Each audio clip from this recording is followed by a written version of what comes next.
बाद आगे जो हमको पढ़ना है ना वो है इक्विलिब्रियम ऑफ चार्जेस। तो इक्विलिब्रियम जो होता है ये सबसे पहले आपने पढ़ा होगा लॉज ऑफ मोशन में, इक्विलिब्रियम नाम की जो टर्म है ये उसमें यूज हुई होगी जब हम पढ़ रहे थे लॉज ऑफ मोशन। तो इक्विलिब्रियम क्या होता है, व्हाट इज इक्विलिब्रियम? तो आदित्य तुम बताओ इक्विलिब्रियम क्या होता है? तो जब नेट एक्सटर्नल फोर्स जीरो होता है, एक्सटर्नल फोर्स जीरो, तो इसको हम क्या कहते हैं? ये कहलाता है ट्रांसलेशनल इक्विलिब्रियम, है ना। ये कंडीशन होती है ट्रांसलेशनल इक्विलिब्रियम की। इसके बाद एक और इक्विलिब्रियम हमने पढ़ा है, एक और इक्विलिब्रियम पढ़ा है। वो कौन सा इक्विलिब्रियम होता है? एक और इक्विलिब्रियम होता था जिसमें होता था net torque equal to zero. जब नेट एक्सटर्नल टॉर्क जीरो होता है तो हम कहते थे कि ये है रोटेशनल इक्विलिब्रियम। थोड़ा सा रिवीजन कर लेते हैं, रोटेशनल इक्विलिब्रियम, ट्रांसलेशनल इक्विलिब्रियम। इसके अलावा एक और चीज पढ़ी है हमने, वो पढ़ा है कि stability of equilibrium. Stability of equilibrium, stability of equilibrium में होता था कि स्टेबल इक्विलिब्रियम होता है, अनस्टेबल इक्विलिब्रियम होता है, न्यूट्रल इक्विलिब्रियम होता है। स्टेबल इक्विलिब्रियम की कंडीशन क्या होती थी?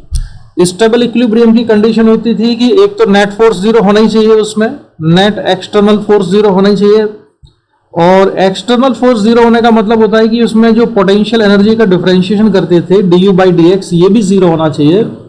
और एक चीज हमने पढ़ी थी कि second derivative of potential energy कैसा होना चाहिए? मिनिमम। अगर ये मिनिमम है तो d two u over d x square कैसा होगा? लेस देन जीरो की ग्रेटर देन जीरो। अगर हम इसको चाहते हैं कि ये मिनिमम हो तो कैसा होना चाहिए? ग्रेटर देन जीरो की लेस देन जीरो? प्रतीक बोलो। मैक्सिमम मिनिमा की सिंपल सी कंडीशन है भाई, ये तो मैक्सिमम मिनिमा पढ़ते थे ना। प्रतीक, यस सर। क्या कंडीशन होती है स्टेबल इक्विलिब्रियम के लिए? पोटेंशियल एनर्जी का सेकंड डेरिवेटिव कैसा होना चाहिए? Sir negative. नेगेटिव अगर ये होगा तो ये मैक्सिमम होगा कि मिनिमम? मैक्सिमम।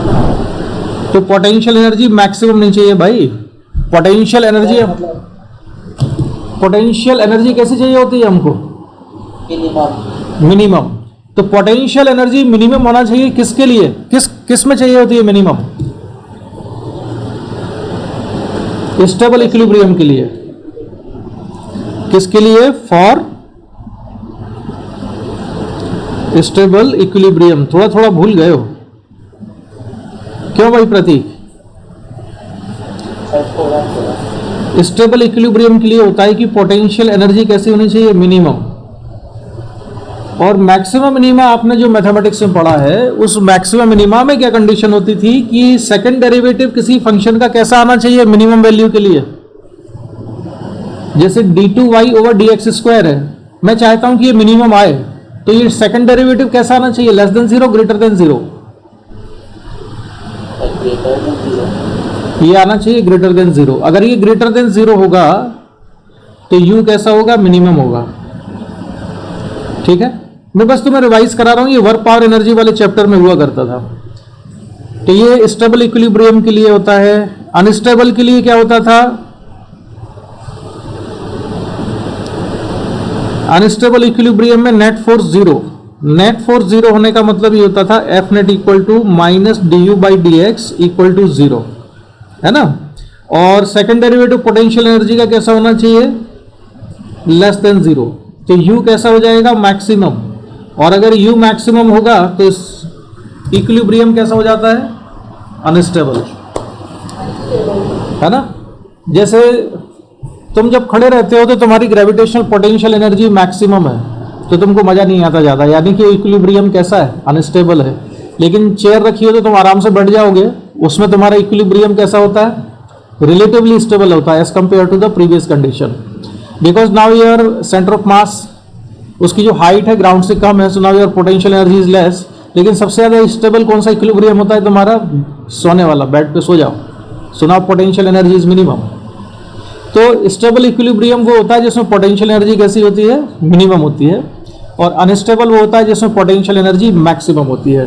तो ये मैं तुमको थोड़ा सा रिवाइज कराना चाहता था, क्योंकि आज हम डिस्कस करने वाले हैं इलेक्ट्रोस्टैटिक्स में इक्विलिब्रियम ऑफ चार्जेस। हालांकि पोटेंशियल एनर्जी वगैरह का इसमें कोई रोल होगा नहीं, पोटेंशियल एनर्जी वाली जो चीज़ें ये मैं पढ़ूंगा, ये बताऊंगा मैं आगे कुछ क्लास के बाद आएगा, जब हम पोटेंशियल एनर्जी पढ़ लेंगे, इलेक्ट्रोस्टैटिक पोटेंशियल एनर्जी पढ़ लेंगे। तो आज हम स्टार्ट करेंगे इक्विलिब्रियम ऑफ 3 चार्जेस वाले क्वेश्चंस। इक्विलिब्रियम ऑफ चार्जेस में कितने चार्जेस लेंगे? System of 3 charges. और इसमें डिस्कशन करते हुए हम आगे बढ़ेंगे। मान लो कि मैंने एक चार्ज रखा है यहां पर Q1 और दूसरा चार्ज है Q2, ये भी पॉजिटिव है, ये भी पॉजिटिव है, और इन दोनों के बीच में कुछ सेपरेशन हम मान लेते हैं, कितना है? R के बराबर है। ठीक है, सेपरेशन है R और दोनों पॉजिटिव चार्ज है। तो अगर मैं बीच में एक चार्ज रखता हूं इस पर Q0 के बराबर, एक चार्ज रखा मैंने यहां पर Q0, तो Q0 चार्ज पर Q1 की वजह से जो फोर्स लगेगा वो किस डायरेक्शन में होगा? Q1 की वजह से फोर्स किस डायरेक्शन में आएगा? रिपल्सिव फोर्स होगा ना। सही, Q0 पॉजिटिव ही है। हाँ, दोनों पॉजिटिव लिए मैंने, Q1 और Q2, और इसको भी पॉजिटिव ले लिया मैंने Q0 को। रिपल्सिव होगा तो किस डायरेक्शन में फोर्स होगा? ये लेफ्ट टू राइट या राइट टू लेफ्ट, कहाँ लग रहा होगा? लो, मैं क्या पूछ रहा हूं, मैं तुमको भी बताता हूं अपने हाथ से। मैं ये पूछ रहा हूं कि इस पर जो फोर्स लग रहा है ना, ये इधर राइट साइड में लगेगा या लेफ्ट साइड में लगेगा? रिपल्सिव फोर्स लगेंगे तो Q1 इसको रिपेल करेगा, कहां फोर्स लगाएगा? इधर। दिख रहा है साफ साफ? अब मैं क्या पूछ रहा हूं, ये इस Q0 पे जो फोर्स लगेगा इस Q1 की वजह से, वो कहां लगेगा? इधर लगेगा ना रिपल्सिव फोर्स। दोनों को ज्वाइन करने वाली लाइन के अलोंग, तो दोनों को ज्वाइन करने वाली लाइन के अलोंग जो फोर्स लगेगा वो यहां लगेगा। इसको नाम मैं दे देता हूं F01, F01 लिख देता हूं मैं, F01। इसी तरह से Q2 की वजह से जो फोर्स लगेगा Q0 पर, वो भी रिपल्सिव होगा और लेफ्ट साइड में होगा, इसको नाम दिया मैंने F02। तो ये दोनों फोर्सेस कैसे अपोजिट डायरेक्शन में? तो Q0 चार्ज इक्विलिब्रियम में होगा, Q0 will be in equilibrium if modulus of F01 equal to modulus of F02। इन दोनों फोर्सेस का जो मॉड है, अगर वो इक्वल हो गया तो ये कैसा हो जाएगा? इक्विलिब्रियम में हो जाएगा, क्योंकि इस पर नेट फोर्स 0 होगा तब। ये क्लियर है ना? अच्छा, चलो और एनालाइज करते हैं सिचुएशन को। इस बार मान लेते हैं कि हमने जो चार्ज है बीच में, दोनों के बीच में हमने नेगेटिव चार्ज रखा, बाकी सब कुछ वैसे ही है। तो मैं यहां से इस सारे सामान को उठा के रख देता हूं यहां पर। ठीक है, सब कुछ सेम लिया है मैंने, बस डिफरेंस किस में आ गया है? अब डिफरेंस ये आया है कि ये जो Q0 चार्ज है, इस Q0 चार्ज को मैं ले रहा हूं नेगेटिव। अब ये नेगेटिव चार्ज है। अब बताओ इस पर Q1 चार्ज की वजह से फोर्स किस डायरेक्शन में लगेगा? Q1 की वजह से फोर्स की डायरेक्शन क्या है? तो अब ये अट्रैक्टिव फोर्स होगा, तो इसको मैं लिख सकता हूं F01 टुवर्ड्स लेफ्ट। Q2 भी इसको अट्रैक्ट करेगा, तो अब ये होगा F02 राइट साइड में होगा। Q0 इक्विलिब्रियम में होगा, Q0 will be in equilibrium if F01 और F02 इन दोनों का जो मॉडुलस है वो कैसा हो जाए? सेम हो जाए। तो ये भी इक्विलिब्रियम में हो जाएगा, है ना? ये भी पॉसिबिलिटी है। इसके बाद मैं फिर सिचुएशन में थोड़ा सा चेंज करूंगा। अभी हम क्वेश्चन सॉल्व नहीं कर रहे हैं, अभी हम थोड़ा सा एनालिटिकल स्किल डेवलप कर रहे हैं अपनी। अब मैं फिर इसमें चेंज करता हूं, और चेंज करने के लिए मैं क्या करूं, एक डायग्राम बनाता हूं मैं दूसरा, और उसमें मैंने क्या काम किया कि ये तो मैंने अब हटा दिए, ये वाले मैं हटा देता हूं यहां से, और जो Q1 और Q2 है इनके साइन में चेंज कर रहा हूं। ये प्लस Q1 था, और अब मैं जो चार्ज ले रहा हूं वो है माइनस Q2, ये है माइनस Q2 चार्ज। ठीक है, अब बताओ इन दोनों के बीच में इक्विलिब्रियम मिलेगा क्या? अगर मैंने एक चार्ज रखा प्लस Q0 यहां पर, तो इस प्लस Q0 पर, इस प्लस Q0 चार्ज पर Q1 की वजह से फोर्स किस डायरेक्शन में लगेगा? Q1 की वजह से फोर्स की डायरेक्शन है लेफ्ट साइड में या राइट साइड में? Yes, sir. रिपल्सिव फोर्स होगा, Towards the negative charge. Yes, sir. तो F01 ये राइट साइड में होगा। इसी तरह से Q2 की वजह से किस डायरेक्शन में फोर्स लगेगा Q0 पर? Sir, same direction. Same direction में, यानी F02, ये दोनों फोर्स सेम डायरेक्शन में जाएंगे, F02, यानी कि इन दिस सिचुएशन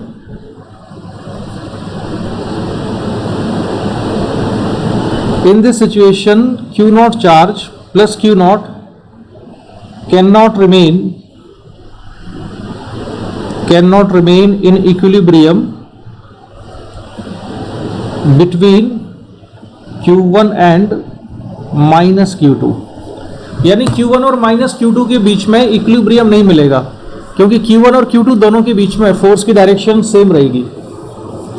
Q1 और Q2 के बीच में अगर मैंने प्लस Q0 को रखा, तो उस प्लस Q0 चार्ज पर दोनों चार्जेस की वजह से फोर्स की डायरेक्शन आती है राइट साइड में, इसलिए इसमें इक्विलिब्रियम नहीं होगा। इतना क्लियर है? अच्छा, अब इक्विलिब्रियम की हम तलाश करें कि कहीं ना कहीं तो इक्विलिब्रियम इसमें होना चाहिए, तो मैं क्या करता हूं, यहां पर एक लाइन खींचता हूं, ये दोनों चार्जेस को ज्वाइन करने वाली एक लाइन मैंने ड्रॉ कर दी यहां पर, और फिर मैंने जो पॉइंट है वो देखा,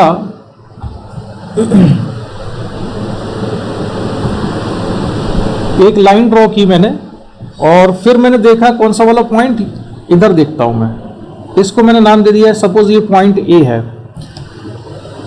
पॉइंट ए पर प्लस Q0 चार्ज रखते हैं हम, इसको यहां से हटा दिया और यहां पर रखा मैंने प्लस Q0। तो माइनस Q2 की वजह से फोर्स की डायरेक्शन क्या है? Sir, towards minus. Minus Q2 की वजह से Q0 पर फोर्स की जो डायरेक्शन है, फोर्स होगा अट्रैक्टिव लेफ्ट साइड में। इसको मैं लिख लेता हूं F02, यानी Q0 पर 2 की वजह से जो फोर्स लगा, और Q1 की वजह से जो फोर्स लगेगा वो रिपल्सिव होगा F01, और इसकी डायरेक्शन होगी राइट साइड में। ठीक है, ये फोर्सेस लगे। तो अब दोनों फोर्सेस अपोजिट डायरेक्शन में है, तो इसमें इक्विलिब्रियम मिल सकता है।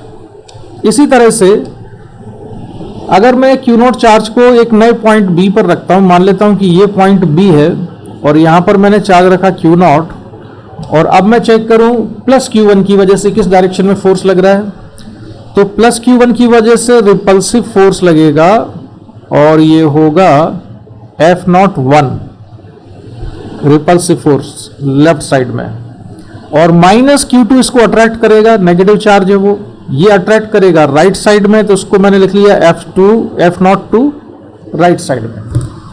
यानी कि इक्विलिब्रियम अब भी मिल सकता है, लेकिन अब इक्विलिब्रियम दोनों चार्जेस के बीच में नहीं मिलेगा। Q1 और Q2 के बीच में इक्विलिब्रियम नहीं आएगा। अब इक्विलिब्रियम आएगा या तो Q2 के राइट में आएगा या Q1 के लेफ्ट में आएगा। ये समझ में आ रहा है? Yes, sir. ठीक है, प्रतीक कोई डाउट इसमें? No sir. अरे तो थोड़ा तुम्हारी आवाज से तो ऐसा लग रहा है तुम्हें बहुत डाउट है। नहीं सर। अच्छा, तो तुम दुखी हो के क्यों बोल रहे हो? नहीं सर। अच्छा चलो, अब मैं इसमें थोड़ा सा चेंज करूंगा, है ना, थोड़ा और। अब हम कॉन्सेप्ट को आगे बढ़ाते हैं, डिस्कशन को आगे बढ़ाते हैं। अब मैंने क्या काम किया कि एक चार्ज रखा यहां पर, इसको लिखा मैंने Q, और दूसरा चार्ज है -3Q। एक चार्ज है Q, एक है -3Q, और इन दोनों चार्जेस को मिलाने वाली एक लाइन में खींचता हूं। तो इन दोनों को ज्वाइन करने वाली एक लाइन मैंने यहाँ पे ड्रॉ की, ये लाइन में ड्रॉ कर देता हूं। और इसकी जरा थिकनेस बढ़ा दूं मैं लाइन की, तो ये थिकनेस है और इसको मैंने कर दिया ये, तो ये दोनों चार्जेस को ज्वाइन करने वाली एक लाइन है। अच्छा, ये चार्ज कैसा रखा था मैंने, -3Q था, ध्यान देना, ये शायद ओवरलैप हो गया तो दोबारा बना देता हूँ। ये है -3Q और जो ये वाला चार्ज है ये है Q के बराबर। ये है पॉइंट A पर और इसको मान लेते हैं कि ये है पॉइंट B पर। अब इक्विलिब्रियम या तो B के राइट में मिलेगा या A के लेफ्ट में मिलेगा, इतना क्लियर है? Yes, तो बताओ ये B के राइट में मिलेगा या A के लेफ्ट में मिलेगा या दोनों में मिल सकता है? अब हमको एनालाइज करना है कि कहाँ आएगा, ये दोनों पोजीशन पे आ सकता है या फिर किसी एक के ही पास में मिलेगा।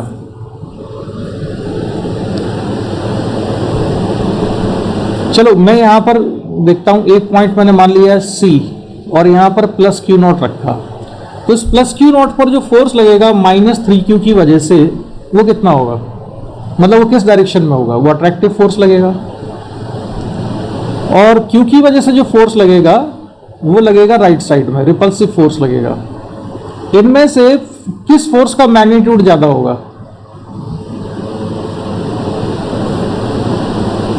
इसको मैं F3 लिख लेता हूं क्योंकि ये 3Q की वजह से था और इस वाले फोर्स को मैंने सिंपल F लिखा। तो मैग्नीट्यूड किसका ज्यादा है, F का कि F3 का?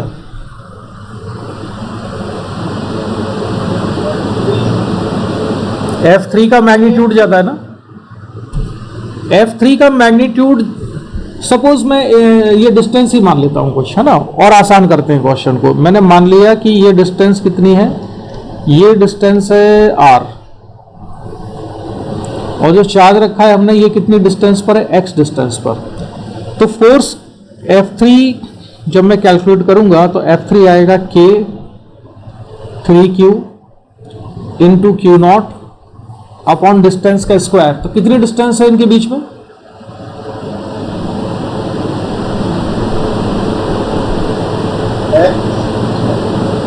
किस किस के बीच का डिस्टेंस चाहिए हमको, Q और Q0 के बीच, 3Q और Q0 के बीच में। तो X डिस्टेंस है तो ये हो जाएगा X स्क्वायर। अच्छा, आप लोग एक चीज और ध्यान रखना सभी कि जब फोर्स निकालते हैं ना यहाँ पर, तो ये फोर्स का मैग्नीट्यूड लिख रहे हैं, इसलिए चार्जेस के साइन नहीं रखे जाते यहाँ पर। तो आपको लग रहा हो कि हमने -3 क्यों नहीं लिया, ठीक है, तो चार्ज का हम साइन नहीं रखते हैं, हम केवल मैग्नीट्यूड रख के फोर्स कैलकुलेट कर लेते हैं। लेकिन अगर मुझे फोर्स वेक्टर फॉर्म में निकालना होगा, तो जब मुझे वेक्टर फॉर्म में निकालना होगा तब मैं उसकी डायरेक्शन के हिसाब से उसमें वेक्टर से मल्टीप्लाई करूंगा, यूनिट वेक्टर से मल्टीप्लाई करूंगा या उसको डायरेक्शन असाइन करूंगा। और एक बड़ी इंटरेस्टिंग चीज़ है ये कि किसी भी वेक्टर का जब हम कैलकुलेशन करते हैं तो हम चार्ज का साइन नहीं रखते हैं, क्योंकि वेक्टर का पॉजिटिव या नेगेटिव होना वो इस बात पर डिपेंड करता है कि आपने कोऑर्डिनेट सिस्टम क्या सिलेक्ट किया है। कोऑर्डिनेट सिस्टम की डायरेक्शन यानी positive x axis, positive y axis, positive z axis आपने कहां पर ली हुई है, इस बात पे ये डिपेंड करता है कि वो नेगेटिव लेंगे या पॉजिटिव लेंगे। जैसे कोई कार राइट साइड में जा रही है 10 मीटर पर सेकेंड वेलोसिटी से, तो उसकी वेलोसिटी पॉजिटिव लेंगे कि नेगेटिव? क्यों भाई, अगर कार राइट साइड में जा रही है 10 मीटर पर सेकेंड वेलोसिटी से, तो उसकी वेलोसिटी पॉजिटिव है कि नेगेटिव है? शर्मिष्ठा बोलो।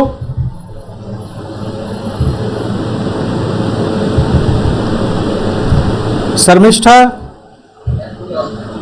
एक कार मूव कर रही है 10 मीटर पर सेकेंड से राइट साइड में, तो उसकी वेलोसिटी हम पॉजिटिव लेंगे कि negative?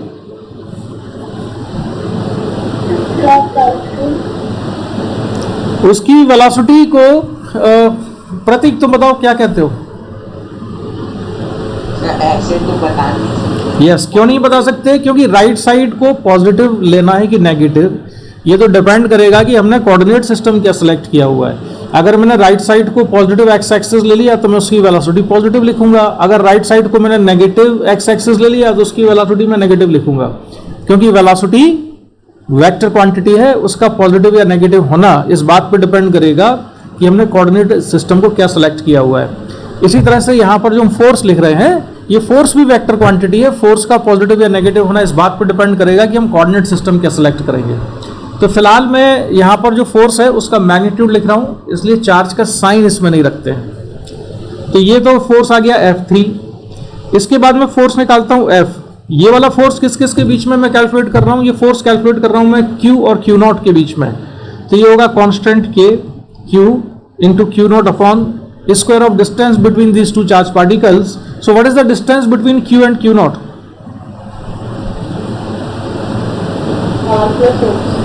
R plus x whole square.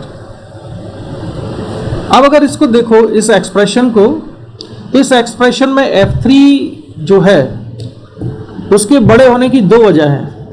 Magnitude of F3 is greater as compare to F because of two reasons. एक तो इसका न्यूमरेटर ही बड़ा है, इसमें 3 आ रहा है। इसका जो न्यूमरेटर है इसमें ये 3 आ रहा है, इस 3 की वजह से ही एक तो फर्क आ गया। दूसरा डिफरेंस किसकी वजह से आ जाता है? दूसरा डिफरेंस आ जाता है कि डिनोमिनेटर, इसका जो डिनोमिनेटर है ये r प्लस एक्स का होल स्क्वायर, ये बड़ा है और इसका डिनोमिनेटर छोटा है। तो जिसका डिनोमिनेटर छोटा होगा उसकी वैल्यू ज़्यादा हो जाएगी। और इसमें जो 3 है, एक ये भी एक रीज़न है। अब ऐसा हो सकता है कि F3 और F कभी बराबर हो जाए B के राइट साइड में। B के राइट साइड की बात कर रहा हूं। B के राइट साइड में क्या ये दोनों कभी बराबर हो सकते हैं? No sir. सोचो जरा, मैं इस रीजन की बात कर रहा हूं। मैं तुमको बताऊं थोड़ा, तो मैं थोड़ा अपना पोजीशन बदल के तुमको बताता हूं मैं कहां की बात कर रहा हूं। मैं बात कर रहा हूं इस वाले रीजन की, कि इस वाले रीजन में F3 और F क्या कभी बराबर हो सकते हैं? No sir. अगर हम C को शिफ्ट करते जाएं और दूर ले जाएं Q0 को, तो क्या कभी बराबर होंगे? या Q0 को मैं और पास लाऊं B के, तो ऐसा हो सकता है कि दोनों बराबर हो? No sir. No sir. उसका रीजन ये है कि अगर मैं राइट साइड में जाता हूं तो R तो फिक्स रहेगा, X की वैल्यू बढ़ती जाएगी। X की वैल्यू बढ़ेगी तो डिनोमिनेटर हमेशा किसका ज़्यादा है? डिनोमिनेटर हमेशा F का ज़्यादा है। दूसरा जो न्यूमरेटर है 3Q, वो तो हमेशा F3 का ही ज़्यादा है। तो B के राइट साइड में ये दोनों फोर्सेस कभी भी मैग्नीट्यूड में इक्वल हो ही नहीं सकते। समझ में आ रही है बात? ये मैग्नीट्यूड में कभी इक्वल नहीं होंगे, तो इसलिए B के राइट साइड में कभी इक्विलिब्रियम मिलेगा ही नहीं। B के राइट साइड में कभी भी इक्विलिब्रियम नहीं आएगा। ठीक है, अच्छा, अब हम सर्च करते हैं इक्विलिब्रियम। यहां पर D लिख देता हूं मैं। ये पोजीशन कौन सी है? D। और यहां पर रखता हूं प्लस Q0 को। तो प्लस Q0 को यहां पर रखा मैंने, और ये डिस्टेंस में मान लेता हूं इस बार कितनी है? Z के बराबर है। ठीक, तो अगर ये डिस्टेंस Z है तो बताइए कि फोर्स कितने कितने लग रहे होंगे दोनों चार्जेस पर? इसको मैं फिलहाल यहां से इतने हिस्से को हटा रहा हूं।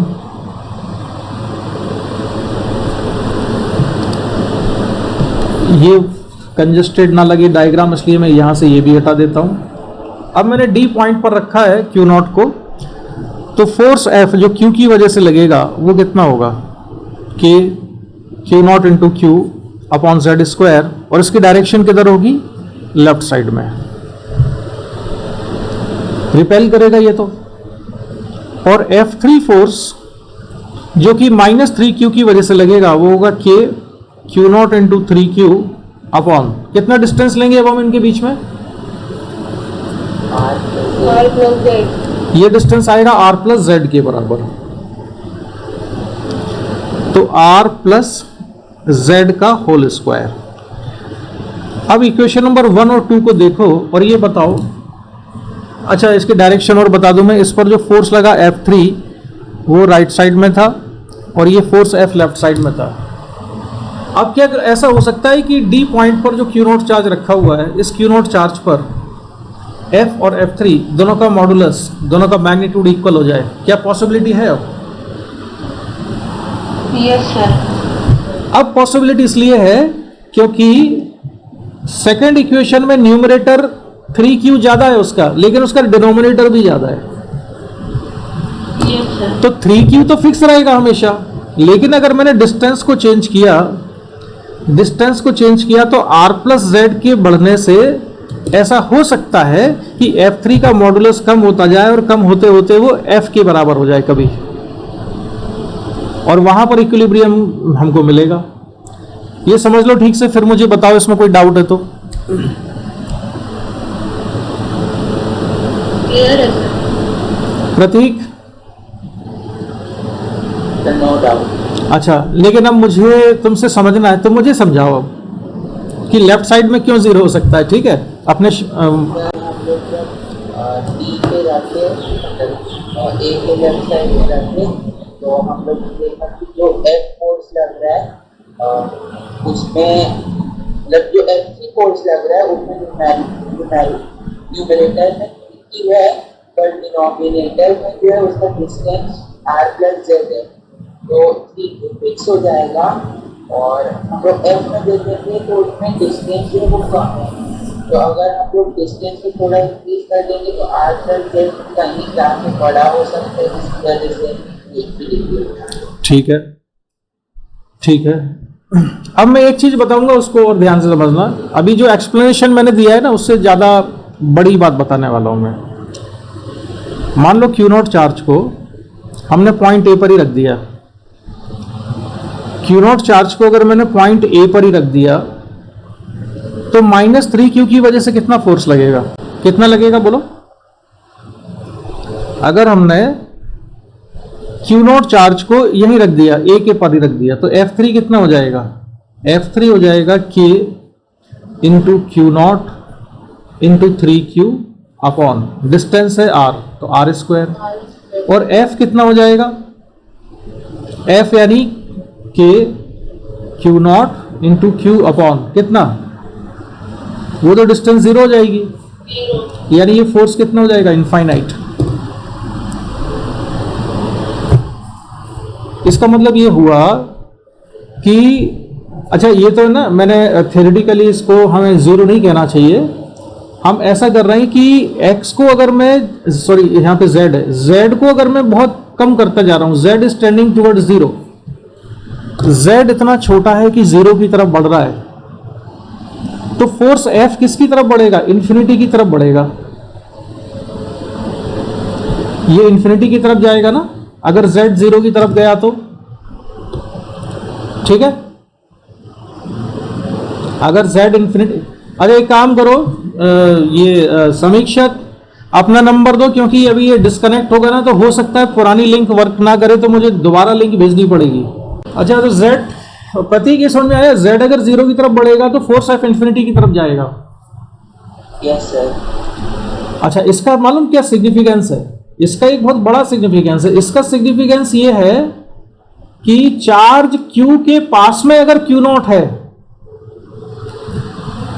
अगर चार्ज Q के पास में Q0 है, मतलब मैं ये कह रहा हूं कि इस जगह पर अगर Q0, हम Q0 को कहां रखें, अगर हम यहां रखते हैं Q0 को Q के बहुत पास, तो अगर Q के बहुत पास रखेंगे तो फोर्स किसका डोमिनेट करेगा, Q का फोर्स डोमिनेट करेगा Q0 पर, उसके आसपास कितने ही बड़े मैग्नीट्यूड के चार्ज रखे हों। जैसे अगर मैंने Q0 को यहां रख दिया, ठीक इसी पर रख दिया Q0 पर, तो चाहे मैं -3Q लूं, चाहे -3000 या और भी बड़ा नंबर ले लो, इतना बड़ा चार्ज ले लो, Q0 पर फोर्स जो डोमिनेट करेगा अभी, वो डोमिनेट करेगा इसी का, Q का, क्योंकि ये इन्फिनिटी की तरफ जा रहा है। बात समझ में आई प्रतीक? Yes sir. हाँ आदित्य, ये बात समझ में आ रही है कि नहीं? हाँ मुझे लग रहा है। मैं ये कह रहा हूं कि अगर मैंने Q के बहुत करीब रखा Q0 को, तो किसका फोर्स डोमिनेट करेगा, Q का या -3Q का? यहां पर ये जो Q चार्ज है, इसका फोर्स डोमिनेट करेगा Q0 पर, या जो -3Q है उसका डोमिनेट करेगा? क्यों डोमिनेट करेगा Q का? रीजन भी बताते जाओ जल्दी से, जिससे मुझे समझ में आएगी, तुम्हें समझ में आ रहा है। मैग्नीट्यूड ज्यादा क्यों होगा? उनके बीच में डिस्टेंस है वो 0 की तरफ है। यस, तो डिस्टेंस अगर कम होती जाएगी तो ये फोर्स इन्फिनिटी की तरफ बढ़ेगा। तो चाहे मैं 3000 कूलम का चार्ज रख दूं, चाहे 3 लाख कूलम का रख दूं, चाहे 3 मिलियन का चार्ज रख दूं, लेकिन अगर डिस्टेंस बहुत छोटी है तो उसी चार्ज का फोर्स डोमिनेट करेगा जिसके वो बहुत ज्यादा करीब है। ये बात समझ में आई? अच्छा, अब मैं ये इतना इस पर स्ट्रेस क्यों दे रहा हूं, उसका रीजन ये है कि Q के बहुत पास अगर Q0 है तो इस Q की वजह से जो फोर्स लगता है वो रिपल्सिव होता है लेफ्ट साइड में, और -3Q की वजह से जो फोर्स लगता है वो अट्रैक्ट होता है राइट साइड में। F यहाँ पर लग रहा है और F3 राइट साइड में लग रहा है। तो आपके मन में ये सवाल आ सकता है कि हो सकता है कि जो A था ना, पॉइंट A, उस पॉइंट A के, ये जो पॉइंट A है, पॉइंट A के लेफ्ट साइड में हमेशा -3Q ही डोमिनेट करता रहे। ये भी तो हो सकता है ना, किसी के दिमाग में ये सवाल आ सकता है कि भाई -3Q ही डोमिनेट कर रहा है, और अगर -3Q डोमिनेट करेगा तो इस F3 पे जो फोर्स लगेगा वो क्या, Q0 पे जो फोर्स लगेगा वो अट्रैक्टिव होगा, अपनी तरफ ही खींचेगा। तो हमेशा अट्रैक्टिव ही फोर्स लगता रहा, -3Q ही डोमिनेट करता रहा, तब तो नेट फोर्स कभी 0 ही नहीं होगा इस पर।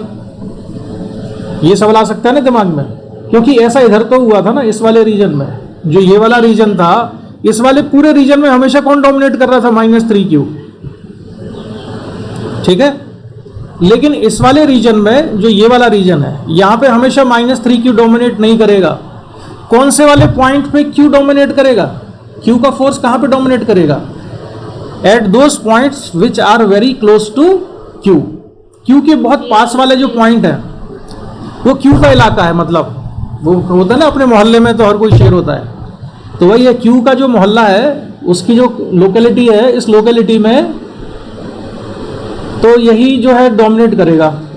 लेकिन -3Q का मैग्नीट्यूड ज़्यादा है, तो जैसे जैसे डिस्टेंस बढ़ेगी तो Q का डोमिनेंस कम होता जाएगा, लेकिन -3 का डोमिनेंस उतनी तेजी से कम नहीं होगा जितनी तेजी से Q का डोमिनेंस कम होगा।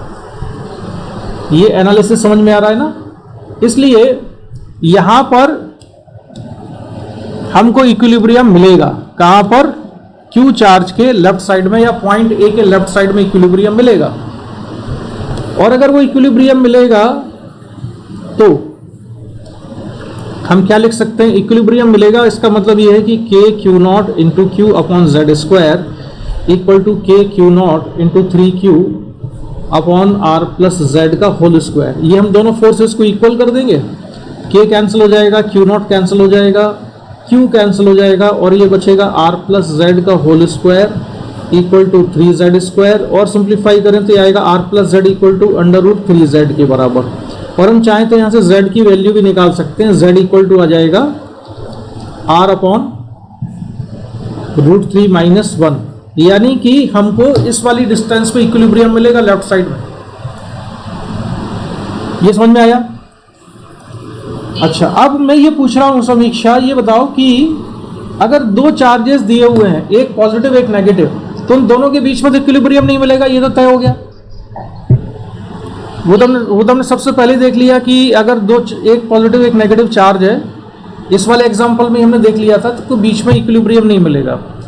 तो इक्विलिब्रियम मिलेगा या तो एक चार्ज के राइट में, या जो लेफ्ट साइड वाला चार्ज है उसके लेफ्ट में। तो हम क्वेश्चन को देखते ही कैसे समझेंगे कि किस तरफ इक्विलिब्रियम आएगा? -3Q के राइट में आएगा या Q के लेफ्ट में आएगा? अब हम कैसे समझेंगे इस चीज को? हालांकि मैंने ये अभी बताया नहीं है, ये मैं चेक कर रहा हूं कि अभी तक मैंने जो डिस्कशन किया उससे तुम्हारे दिमाग में ये क्लिक की कि नहीं ये बात। मैंने जो किया है, जिस चार्ज का मैग्नीट्यूड ज्यादा होगा उसके ऑपोजिट, मतलब कि उससे दूर मिलेगा, बिल्कुल सही। तुम और छोटे शब्दों में ये कह सकती हो कि जिस चार्ज का मैग्नीट्यूड कम होगा ना, उसके पास में इक्विलिब्रियम मिलेगा।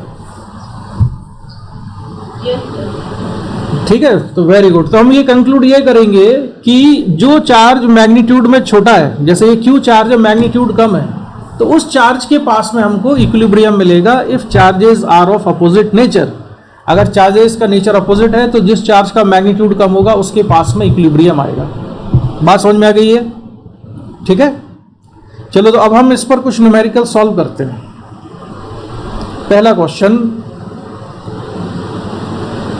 लेता हूं मैं मैग्नीट्यूड। देखो चार्जेस के हम इस तरह सेलेक्ट करूंगा कि अंडर रूट वगैरह आसानी से निकल आए, है ना। अब ये क्वेश्चन है, इसमें आपको पता करना है कि फाइंड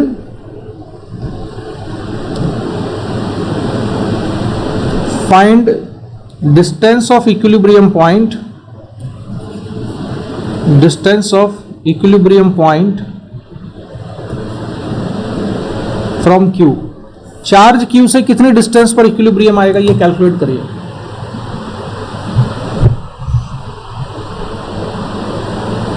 तो हम कैसे सॉल्व करेंगे, हम मान लेंगे कि Q से x डिस्टेंस पर इक्विलिब्रियम आता है। अच्छा, इसमें इक्विलिब्रियम दोनों चार्जेस के बीच में आएगा या फिर साइड में आएगा? बीच में। हाँ, दोनों का साइन सेम है इसलिए बीच में आएगा। तो कैलकुलेट करो जरा कितनी डिस्टेंस पर आएगा। मैं मान लेता हूं कि ये x डिस्टेंस पे इक्विलिब्रियम आता है। तो हम क्या करेंगे कि इमेजिनरी चार्ज हम मान लेंगे Q0 है। यहाँ पर हमने अपने मन से मान लिया कि हमने Q0 चार्ज यहाँ पे रख दिया है। तो इस Q0 चार्ज पर Q की वजह से कितना फोर्स लगेगा, F1 मान लेता हूं मैं, KQ into Q0 upon x square. और इस फोर्स की डायरेक्शन किधर होगी,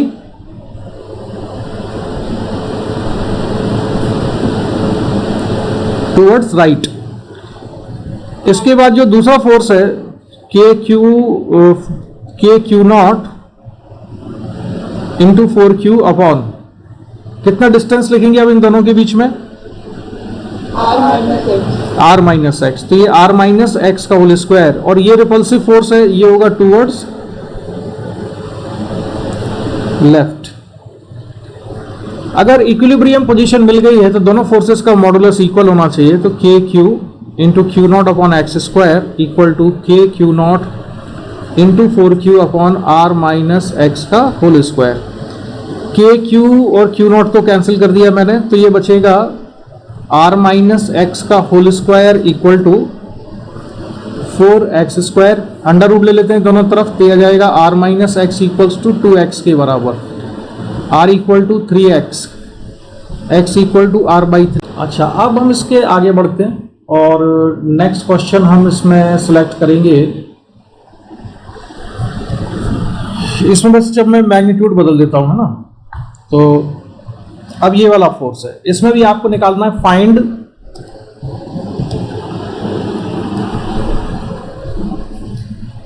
डिस्टेंस ऑफ इक्विलिब्रियम पॉइंट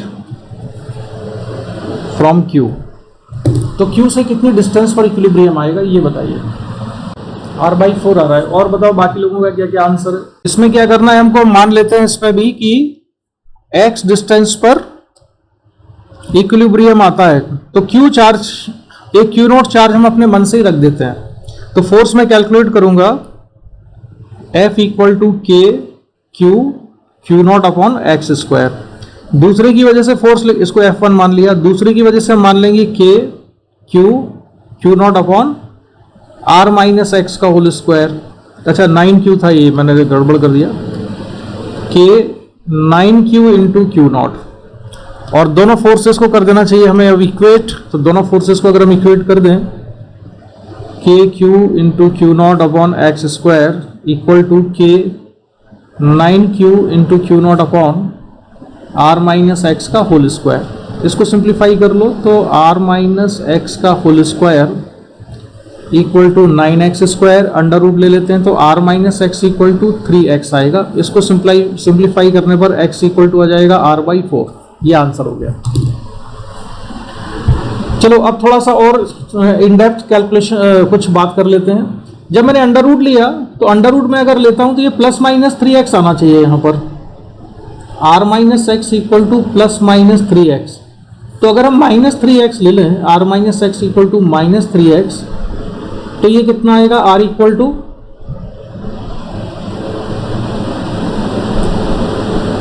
ये माइनस 2x हो जाएगा और x इक्वल टू आएगा माइनस R/2, है ना, माइनस R/2 हो जाएगा। इसका कोई सिग्निफिकेंस है क्या? माइनस का मतलब मालूम क्या हुआ? माइनस का मीनिंग क्या हुआ मैं आपको बताता हूं जरा। अभी माइनस का मीनिंग ये हुआ, मुझे बताने के लिए आना पड़ेगा, कि कि x का जो मेजरमेंट है ये मैंने यहां से किया है, यहां से x को मेजर किया है मैंने ऐसे राइट में, तो राइट साइड में मेजरमेंट को मैंने अगर प्लस लिया है तो इसका मतलब ये होगा कि q के लेफ्ट साइड में जो डिस्टेंस होगी वो मैं विथ नेगेटिव साइन लूंगा। तो x equal to minus R by two का मतलब है कि इस q चार्ज से लेफ्ट साइड में r बाई टू डिस्टेंस पर, ये मतलब हुआ। तो इसका कोई सिग्निफिकेंस है क्या, इसको मैं अभी चेक करता हूं आगे, है ना, इसको हम डिस्कस करेंगे कि क्या इसका कोई सिग्निफिकेंस है। पहले ये बताओ, ये आंसर समझ में आ गया r/4 इसका? अच्छा, अब एक काम करते हैं, मान लो इसमें से एक चार्ज को मैं नेगेटिव कर देता हूं, मान लो ये -9q है। अगर ये -9q है तब बताइए क्या होगा?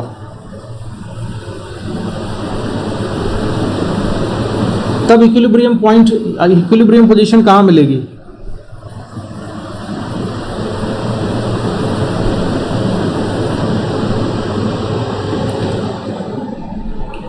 अभी मैं वैल्यू नहीं पूछ रहा हूं, अभी तुम बस बताओ कि ये किस तरफ मिलेगी इक्विलिब्रियम पोजीशन। हाँ, अब ये किसके लेफ्ट में आएगी? Q के लेफ्ट में आएगा। तो Q के लेफ्ट में मैं मान लेता हूं कि इक्विलिब्रियम मिलता है और ये डिस्टेंस कितनी है, x है। तो मैंने अपने मन से एक चार्ज रख दिया यहाँ पे Q0, टेस्ट चार्ज कह सकते हैं। तो टेस्ट चार्ज पर Q चार्ज की वजह से जो फोर्स लगेगा F1 वो जाएगा KQ into Q0 upon x square, और 9Q की वजह से कितना फोर्स लगेगा, F2 equal to K 9Q into Q0 upon x plus R का होल स्क्वायर। दोनों फोर्सेस अपोजिट डायरेक्शन में, -9Q का फोर्स इधर लगेगा, F9 लिख लेता हूं मैं इसको मान लेता हूं कि ये सिंपल F है, और यहाँ भी F1 F2 की जगह F और F9 कर लेते हैं, जिससे कि समझने में आसानी रहेगी। अगर दोनों फोर्सेस का मैग्नीट्यूड इक्वल है, मैग्नीट्यूड अगर दोनों फोर्सेस का इक्वल है तो मैग्नीट्यूड को इक्वल कर दें और सिंप्लीफाई करके बताओ कितना आ रहा है, KQ into Q0 upon x square equal to K into 9Q into Q0 upon x plus R का होल स्क्वायर। बताइए कितना आता है सॉल्व करके ये?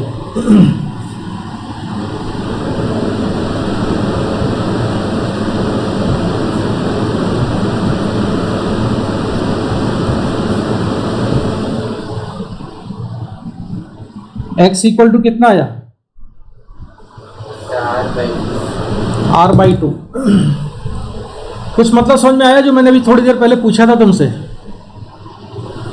कि अगर मैं उसमें प्लस माइनस 3x लिखता तो एक आंसर आता x इक्वल टू -r/2 और एक आया है x इक्वल टू प्लस कितना आया था, r/4 ना? Yes sir. ठीक है, तो उसका मतलब क्या था, जो नेगेटिव आंसर आया था ना वो ये बता रहा था कि अगर एक चार्ज नेगेटिव होता तो इक्विलिब्रियम कहां मिलता। बात समझ में आई? ये सिग्निफाई कर रहा था वो कि अगर एक चार्ज नेगेटिव होता तो इक्विलिब्रियम पोजीशन कहां पर आती। ठीक है, चलो अब मैं थोड़ा सा फिर चेंज करूंगा इसमें, और अब ये क्वेश्चन है, इसमें बताइए फाइंड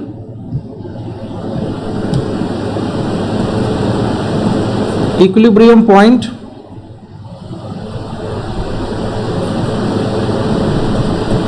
फ्रॉम Q। कितनी डिस्टेंस पर होगा वही निकालना है, at what distance we will find equilibrium point. तो इक्विलिब्रियम कहां पर आएगा, Q के लेफ्ट में, -4Q के राइट में। कितना आंसर आ रहा है?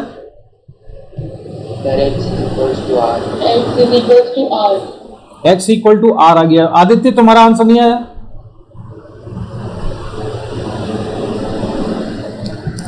अब जब हमारी प्रैक्टिस हो जाएगी ना तो ये सारी चीजें हम अपने मेंटली कर लिया करेंगे। मेंटल कैलकुलेशन होगा कि अगर मैं यहां पर एक Q0 चार्ज मान लेता हूं तो Q0 अपॉन एक्स स्क्वायर, और दूसरे की वजह से जो फोर्स आएगा वो होगा Q0 into 4Q upon are plus x का होल स्क्वायर, और इसको जब सिंप्लीफाई करते हैं तो Q और Q0 भी कैंसिल हो जाते हैं, तो ये होगा आर प्लस एक्स का whole square into 4x square. तो r plus x equal to 2x, और इसको सिंप्लीफाई करने पर x इक्वल टू r, ये आंसर आ गया। ठीक है, चलिए अब हम इसमें फोर्स जीरो कहां हो रहा है, x इक्वल टू r पर, ये समझ में आ गया? Yes sir. अच्छा ये बताओ कि आप सभी लोग जो प्रिपरेशन कर रहे हो दिमाग में क्या चीज़ें चल रही है? आईआईटी के पॉइंट ऑफ व्यू से करना चाहते हो या फिर केवल 12th के लिए पढ़ रहे हो? समीक्षा और ये शर्मिष्ठा तुम्हारा टारगेट क्या है? अच्छा, तो जे आईआईटी वाली बातचीत करें, अब थोड़ी जे एडवांस लेवल वाली बात करें अब इसमें। चलो, तब हम ये बात करते हैं कि x इक्वल टू आर जो डिस्टेंस होगी वहाँ पे नेट फोर्स कितना हो जाता है, इस पर 0 हो जाता है। मैं और अच्छे से समझाने के लिए ना थोड़े डायग्राम को शिफ्ट कर लेता हूँ सेंटर पे। मैं सारा का सारा जो है डायग्राम यहाँ ले आता हूँ जिससे कि और अच्छे से समझ में आए।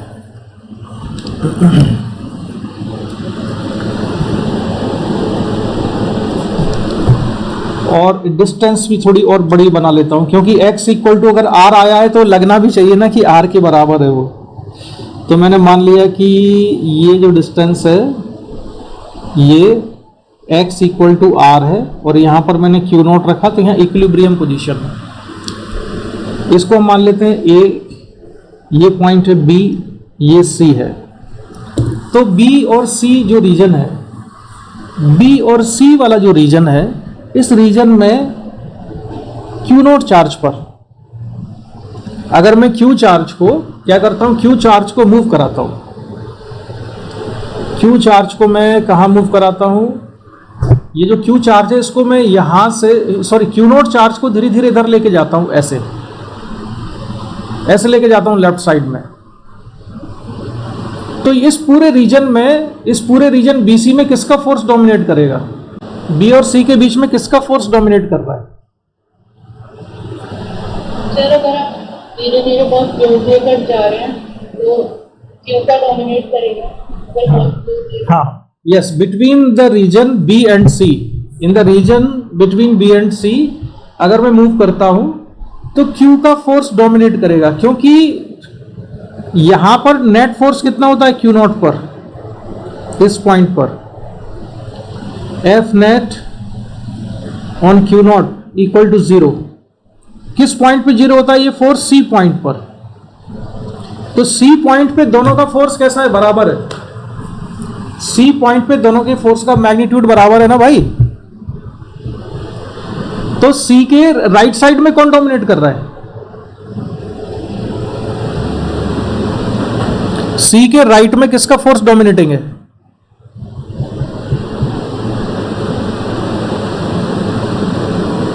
आदित्य बोलो। और प्रतीक तुम बताओ, C के राइट साइड में किसका फोर्स डोमिनेट कर रहा है? हाँ, और C के लेफ्ट साइड में कौन डोमिनेट करेगा? अरे नहीं समझ में आया ना। अच्छा, एक चीज बताओ, Q नॉट को अगर मैंने रख दिया Q के ऊपर ही रख दिया, प्रतीक तुम बताओ, मुझे लग रहा है तुम इसमें थोड़े से गड़बड़ा रहे हो, ये बताओ। लो, Q नॉट को मैंने यहीं रख दिया इसी जगह पर, तो Q नॉट पर कितना फोर्स लग रहा है Q की वजह से? तो कौन डोमिनेट कर रहा है? अच्छा, -4Q का फोर्स इनफाइनाइट है कि फाइनाइट है? फाइनाइट है। तब मैं Q से जैसे ही राइट में यहाँ लेफ्ट साइड में मूव करना शुरू करूंगा तो Q का फोर्स इन्फिनिटी से कम होना शुरू हो जाएगा ना धीरे धीरे। और इन्फिनिटी से कम होते होते एक ऐसा पॉइंट आएगा जहां पर Q का फोर्स 4Q के फोर्स के बराबर हो जाएगा। वो पॉइंट कौन सा है? C है। Yes sir. तो पॉइंट B से जब हमने चलना शुरू किया इस पॉइंट से, तो यहां फोर्स कितना था? इनफाइनाइट था। किसकी वजह से? Q की वजह से। Q की वजह से यहाँ फोर्स इनफाइनाइट था। फिर आप धीरे धीरे चलते जाओ लेफ्ट साइड में, धीरे धीरे मूव करो, तो ये फोर्स कम होता जा रहा है और यहाँ पर आके Q नॉट पर लगने वाला फोर्स Q की वजह से और 4Q की वजह से इक्वल हो जाता है। ये बात समझ में आ गई? Yes sir. तो ये बताओ भाई मेरे कि B और C के बीच में कौन डोमिनेट कर रहा था? Q। B और C के बीच में कौन डोमिनेट कर रहा था? Q। और C पर कौन डोमिनेट कर रहा है? कोई भी नहीं। ये लाइन ऑफ कंट्रोल आ गई है ना, यहाँ पे जो है दोनों बराबर हैं। अब जैसे ही हम C से राइट साइड में जाएंगे तो किसका फोर्स बड़ा हो जाएगा? 4Q। 4Q का फोर्स मैग्नीट्यूड में बड़ा हो जाएगा और 4Q डोमिनेट करने लगेगा। ये बात समझ में आ रही है? Yes, sir. अच्छा ये बताओ Q का जो फोर्स है वो किस डायरेक्शन में है? इस रीजन में लेफ्ट साइड में Q के फोर्स की डायरेक्शन क्या है Q नॉट पर? Sir, left, लेफ्ट में रिपल्सिव फोर्स लग रहा है। माइनस Q का जो फोर्स है Q नॉट पर, उसकी डायरेक्शन क्या है? the right. राइट साइड है। तो मैं मान लेता हूं कि किसी एक डायरेक्शन को हम पॉजिटिव लें और किसी एक डायरेक्शन को नेगेटिव लें। किसको पॉजिटिव ले लें, किसको नेगेटिव ले लें, बताओ? The right to positive. Right को हम पॉजिटिव लेते हैं, ठीक है। अब देखो मैं यहां पर एक लाइन खींचना चाहता हूं, तो जरा लाइन साफ साफ खींचे, इसलिए मैं यहां पे ड्रॉ कर रहा हूं एक लाइन, ये वाली। और ये जो लाइन है इसकी थिकनेस बढ़ा दे जरा, तो आपको साफ साफ देखिए कि इसकी विड्थ मैंने बढ़ा दी। ये वो लाइन है। और अब आ जाते हैं हम, इसको मैं हटा देता हूं यहां से, है ना, जिससे कि और साफ साफ दिखे। ये पॉइंट हमने लिया था C, इस वाले पॉइंट पर F नेट 0 था। ये वाला जो रीजन है यहाँ पर F नेट की क्या डायरेक्शन है? F नेट किस डायरेक्शन में होगा? इस रीजन में। मैं कौन से वाले रीजन की बात कर रहा हूँ? जो ये वाला येलो येलो रीजन दिख रहा है ना, इस रीजन में F नेट की डायरेक्शन किधर है? लेफ्ट, क्योंकि यह कौन डोमिनेट कर रहा है? तो ये होगा लेफ्ट। इसके बाद मैं इस वाले रीजन की अगर बात करूं, ये वाला जो रीजन है, इस रीजन में कौन डोमिनेट करेगा? 4Q डोमिनेट करेगा। तो इसमें F नेट की डायरेक्शन क्या है? इसमें राइट है। अब मुझे यहाँ पे एक ग्राफ बनाना है, सपोज फोर्स का। तो फोर्स का अगर मैं ग्राफ प्लॉट करूं तो उसके लिए मुझे एक और एक्सिस बनानी पड़ेगी। तो ये मैंने थोड़ा नीचे बना लिया जिससे कि ग्राफ को हम समझ पाए। और इसकी भी मैं थोड़ी विड्थ बढ़ा दूं जिससे कि आपको साफ साफ दिखे। इसकी मैंने विड्थ बढ़ा दी है यहाँ पर, और ये बना लिया है ना। ये जो फोर्स लग रहा है कूलाम्ब फोर्स, ये कूलाम्ब फोर्स डिस्टेंस के प्रोपोर्शनल है कि नहीं? कूलाम्ब फोर्स होता है F equal to K Q1 Q2 upon R square. तो ये फोर्स के इनवर्सली प्रोपोर्शनल होता है। मैं एक नया कांस्टेंट लिख देता हूं K dash upon R square, यानी F into R square equal to constant. इस तरह का ग्राफ बनेगा अगर मैं फोर्स और डिस्टेंस के बीच में बताऊंगा। F R square equal to constant, यानी कि x y square equal to constant type का ग्राफ आएगा। तो ये स्ट्रेट लाइन की इक्वेशन तो नहीं होती है, ये तो कन्फर्म है। क्यों भाई? एक्स वाई स्क्वायर किसकी इक्वेशन होती है?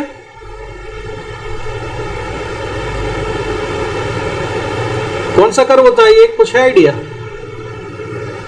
वैसे मुझे नहीं है ज्यादा आइडिया, किससे पूछना पड़ेगा ये तुमको? समीक्षा।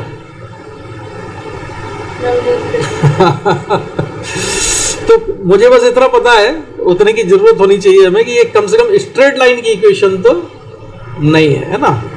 तो चलो अब मैं इसका ना ग्राफ प्लॉट करने वाला हूं फोर्स का। तो यहां पर जो फोर्स था वो लेफ्ट साइड में था लेकिन इनफाइनाइट था। लेफ्ट साइड को तुमने क्या लिया है, पॉजिटिव या नेगेटिव? प्रतीक लेफ्ट को क्या ले रहे हो? नेगेटिव। और यहाँ पे फोर्स 0 हो गया तो ये जो ग्राफ है ना ये कुछ ऐसा बनेगा। कुछ समझ में आया ये? Yes sir. क्यू पर फोर्स कितना है? इनफाइनाइट है। ये जो है इन्फिनिटी की तरफ टच करेगा, या मैं कहूँ कि माइनस इन्फिनिटी की तरफ टच करेगा। इसके बाद जो फोर्स है ये धीरे धीरे कम होता जाता है जैसे जैसे हम कहाँ पर जा रहे हैं, पॉइंट सी की तरफ। और पॉइंट सी की तरफ हम जैसे जैसे बढ़ रहे हैं तो ये फोर्स 0 होने वाला है, क्योंकि यहाँ पर आके दोनों फोर्स मैग्नीट्यूड में इक्वल होते हैं। तो नेट फोर्स यहाँ पर आके 0 होता है। तो इस तरह का ग्राफ बनेगा। ये समझ में आ गया? अब जैसे ही मैं इस पॉइंट से, सी पॉइंट से लेफ्ट में निकलूंगा, ठीक है, चलो मैं आता हूं फिर इधर जरा। अब मैं सी पॉइंट से जैसे इधर जाऊंगा लेफ्ट साइड में, तो सी पॉइंट के जैसे ही मैं लेफ्ट में जाऊंगा तो नेट फोर्स की डायरेक्शन किधर हो जाएगी? राइट राइट, और नेट फोर्स जैसे राइट होगा तो मुझे इसे प्लॉट करना पड़ेगा, मुझे प्लॉट करना पड़ेगा उसको किसी दूसरे मतलब पॉजिटिव एक्सिस पे। तो पॉजिटिव एक्सिस पे अगर मैं प्लॉट करता हूं तो कैसा ग्राफ बनाऊं मैं? ये ग्राफ देखो मैं बना के दिखाता हूं आपको। ये ग्राफ ऐसा बनेगा, यहां से ये जो जीरो के बाद ये डोमिनेट करेगा और धीरे धीरे बढ़ते बढ़ते क्या ये प्लस इंफिनिटी की तरफ चला जाएगा क्या? सोचो, कॉमन सेंस लगाओ, क्या ये प्लस इंफिनिटी की तरफ जाना चाहिए ग्राफ?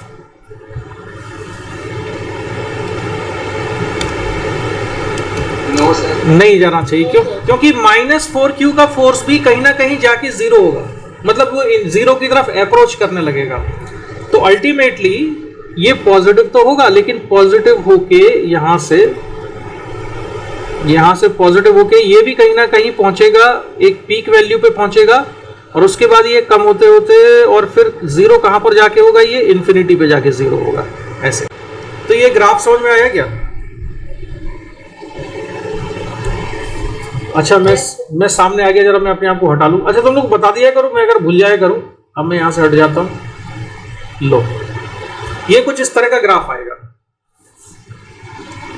यहां से ये कम होता गया। हालांकि ग्राफ थोड़ा स्मूथ होना चाहिए था, स्मूथली ज्वाइन होना चाहिए था। मैंने जो ग्राफ है यहां से इसको हम बनाने की कोशिश करते हैं, और स्मूथ ग्राफ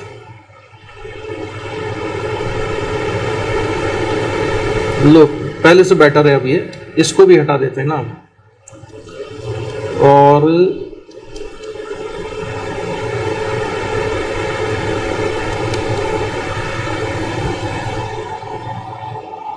लो अब ठीक है, समझ गए तुम लोग ना। ये ग्राफ कुछ ऐसा ऐसा होगा, माइनस की तरफ जाएगा।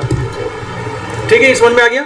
ये इस तरह का ग्राफ बनेगा, यहां से स्टार्ट होगा माइनस इंफिनिटी से। पॉइंट बी की अगर मैं बात करूं, क्योंकि पॉइंट बी पे क्यू चार्ज का फोर्स क्यू नॉट पे इनफाइनाइट हो जाएगा। तो माइनस इंफिनिटी से हमने क्यों शुरू किया? क्योंकि उसकी डायरेक्शन कहां थी? लेफ्ट साइड में थी, और प्रतीक की फरमाइश पर हमने लेफ्ट साइड को नेगेटिव लिया था, इसलिए हमने उसको नेगेटिव से स्टार्ट किया। और फिर ये सी पॉइंट पर जाके फोर्स जीरो हो गया, यहां पर इसको हमने जीरो कर दिया, इस वाले फोर्स को, ये जीरो हुआ। और इसके बाद फिर ये इंक्रीज होगा, कहीं ना कहीं ऊपर मैक्सिमम होगा, और फिर जीरो की तरफ जाएगा। इस ग्राफ पर बेस्ड एक बहुत बढ़िया क्वेश्चन पूछा गया है पहले, कि क्या हमको इसमें एक लोकल मैक्सिमा या मिनिमा मिलेगा सी के लेफ्ट साइड में? पॉइंट सी के लेफ्ट साइड में हमको क्या मिला है? ये एक मैक्सिमम मिला हुआ है, मैक्सिमम।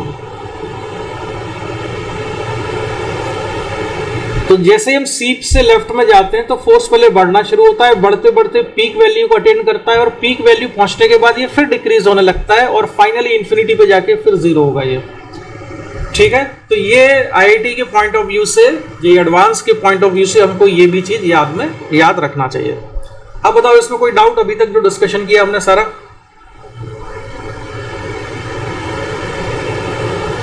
किसी को कोई चीज पूछना हो तो पूछो मुझसे। आदित्य, समीक्षा, शर्मिष्ठा, प्रतीक, जो भी लोग हैं बाकी। अच्छा, वेरी गुड। चलो अब हम इसमें और आगे बढ़ते हैं। हालांकि ये भी ऐसा ही सिंपल सा क्वेश्चन, ये तो मैं करा चुका हूं ऑलरेडी तुमको। अब मेरा सवाल ये है तुम्हारे लिए कि अभी मैंने जो एग्जाम्पल लिए थे ना, वो एग्जाम्पल मैंने इस तरह से लिए थे कि तुम परफेक्ट अंडर रूट वगैरह निकाल पाओ। यानी कि एक क्यू था तो दूसरा 9q लिया था, एक क्यू था तो 4q लिया था। अगर मैं एक क्यू लेता तो एक 16q लेता। जानबूझ के हम इस तरह के एग्जाम्पल लेते हैं कि एक 4q ले लेंगे, एक 16q ले लेंगे, है ना, इस तरह के हम केसेस लेते हैं। अब मेरा सवाल ये है आपसे कि एक चार्ज रखा मैंने Q1 और एक रखा मैंने यहाँ पे प्लस Q1, इन दोनों के बीच में सेपरेशन है R, और दोनों पॉजिटिव चार्ज है। तो आपको बताना है Q1 चार्ज से कितनी डिस्टेंस पे इक्विलिब्रियम आएगा। अब मैं मालूम क्या बनवा रहा हूं आपसे, मैं बनवा रहा हूं कि आप इसका एक स्टैंडर्ड फॉर्मूला निकाल के तैयार कर लो, जिससे कि जेईई मेन में इस तरह क्वेश्चन आए तो हम डायरेक्ट वैल्यू रख के आंसर निकाल दें। तो बताओ क्या फॉर्मूला बनेगा इसका? Find x for equilibrium position. यहां पर एफ नेट कितना हो जाता है? 0 हो जाता है। तो अगर यहां पर एफ नेट 0 है तो x की वैल्यू बताइए कितना होगा। नहीं, फाइनल रिजल्ट बताना है कितना आता है। मतलब x इक्वल टू कितना आ रहा है? कॉमन सेंस लगाओ भाई, फॉर्मूला टाइप का बनेगा एक। समीक्षा, इसके अंदर एक k q1 into q naught upon x square equal to k q2 into q naught upon r minus x का होल स्क्वायर। इसको सिंप्लीफाई करके पहले तो x बताओ कितना आ रहा है? प्रतीक बाबू कैसे टाइम लग गया इतना? अरे भाई under root q1 into r minus x equal to under root q2 into x इतना लिखोगे। Under root q1 into r equal to x common ले लें तो ये बचेगा under root q2 plus under root q1। इसको सिंप्लीफाई करें तो x इक्वल्स टू आ जाता है अंडर रूट q1 अपॉन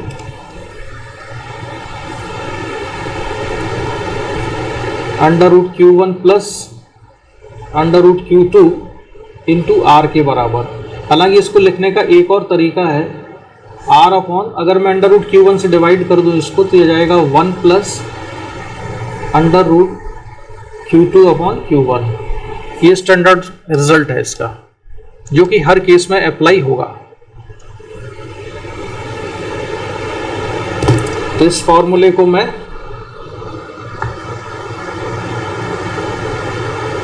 लिख देता हूं ऐसे,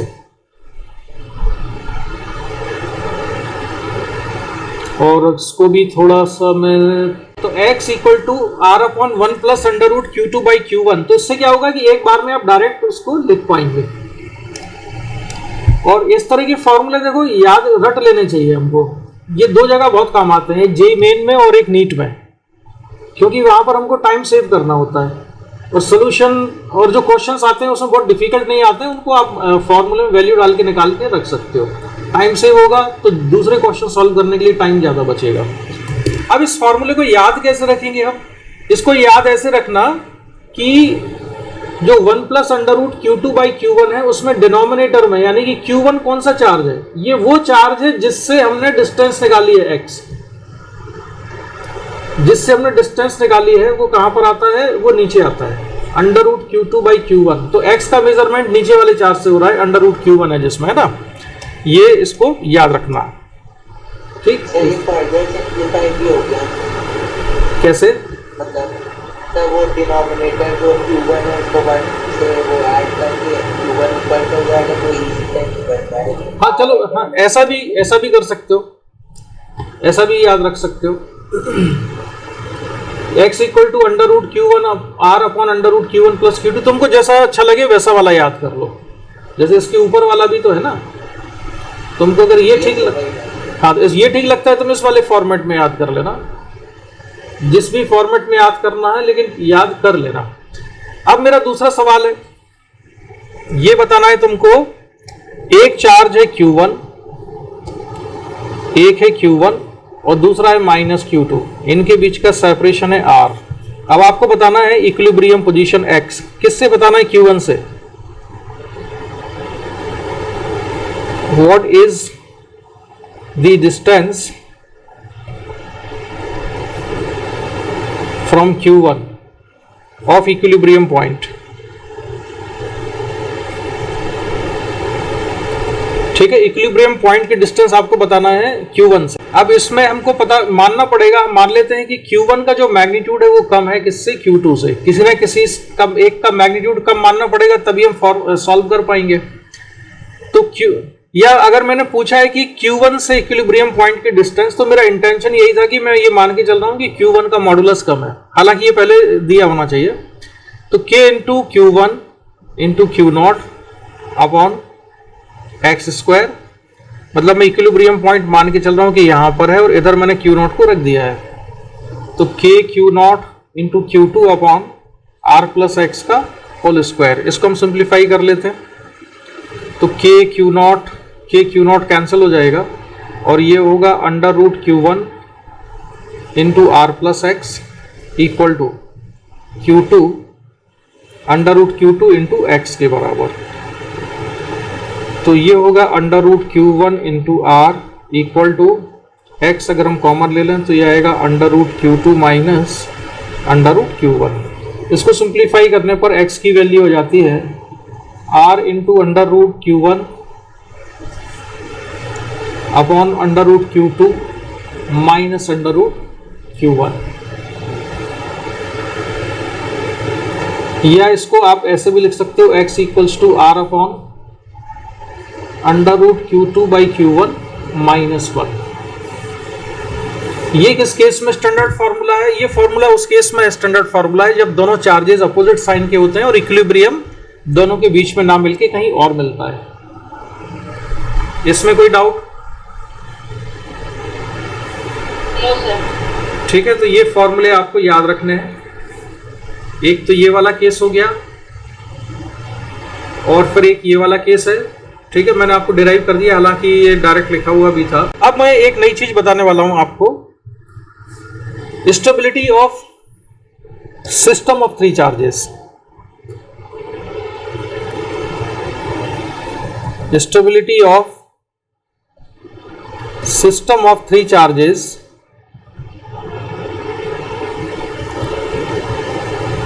along the line joining all three charges। और एक चीज और मैं बता दूं आपको थियोरेटिकली, उस पर मैं अभी डिस्कस नहीं करूंगा, कि तीन चार्ज का जो सिस्टम होता है ना, ये कभी इक्विलिब्रियम में हो नहीं सकता। कोई एक चार्ज इक्विलिब्रियम में हो सकता है। बात समझ रहे हो? पूछा करो, तुम लोग बोला करो, बस सुनते मत रहा करो, मेरे से पूछा करो। मैं ये बात समझ में नहीं आई होगी अभी पूरी तरह से मैंने क्या कहा। देखो, मैंने आपको ये बताया कि मान लो कि मैं दो चार्जेस लेता हूं, एक है Q और सिंपल कर लेते हैं इसको, एक मान लेता हूं मैं Q और एक मान लेता हूं मैं ये 4Q चार्ज है। तो यहां पर कहीं इक्विलिब्रियम पोजीशन आ जाती है। हमने ये सॉल्व कर लिया कि भाई यहां पर इक्विलिब्रियम हमको मिल गया। क्यों मिल गया? क्योंकि अगर मैं यहां पर एक प्लस Q0 चार्ज रखता हूं तो Q की वजह से फोर्स लगेगा राइट में, 4Q की वजह से लेफ्ट में लगेगा, नेट फोर्स 0 हो जाएगा। ठीक है, लेकिन ये इक्विलिब्रियम Q0 का दोनों चार्जेस को ज्वाइन करने वाली लाइन के अलोंग है बस। और तुमको और समझाने के लिए मुझे थोड़ा इसके नजदीक आना पड़ेगा।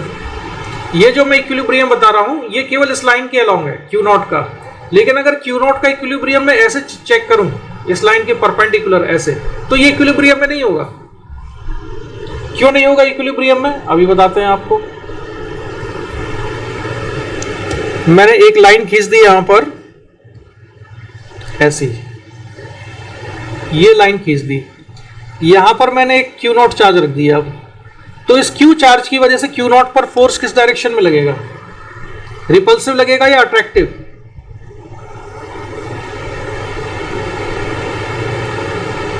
समीक्षा बताओ, किस डायरेक्शन में लगेगा ये फोर्स? अच्छा, Q0 मैं पूछ रहा हूं, Q0 चार्ज पर Q चार्ज की वजह से जो फोर्स लगेगा ना, वो किस डायरेक्शन में लगेगा?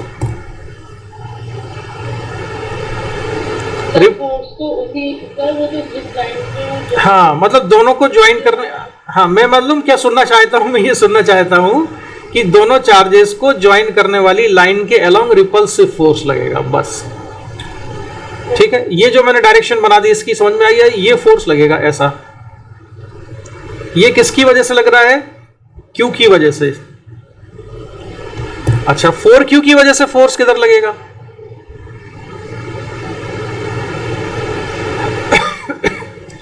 फोर Q की वजह से भी दोनों को ज्वाइन करने वाली लाइन के अलोंग ऐसा फोर्स लगेगा। ये एरो समझ में आ रहा है? या मैं इनको और इनकी थिकनेस बढ़ाऊं? लो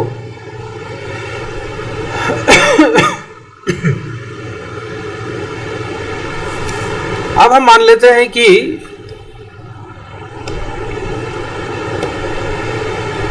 ये जो एंगल था, ये वाला एंगल मैं मान लेता हूं θ1 है, ये वाला एंगल θ2 है। इस वाले फोर्स को मैं लिखता हूं F1, इस फोर्स को लिखता हूं मैं F2। तो ये जो फोर्स लग रहा है F1, इस फोर्स के मैं दो कंपोनेंट करता हूं। तो एक कंपोनेंट आएगा यहां पर F1 cos θ1, दूसरा कंपोनेंट यहां पर हो जाएगा F1 sin θ1। इसी तरह से F2 का एक कंपोनेंट यहां पर हो जाएगा F2 sin θ2 और दूसरा कंपोनेंट हो जाएगा F2 cos θ2। तो F2 sin θ2 और F1 sin θ1 इनकी डायरेक्शन अपोजिट है, लेकिन ये जो दो फोर्सेस हैं ये तो सेम डायरेक्शन में ही आएंगे हमेशा। Yes sir. और अगर ये दोनों फोर्सेस हमेशा सेम डायरेक्शन में आ रहे हैं तो नेट फोर्स कभी जीरो ही नहीं होगा इस पर।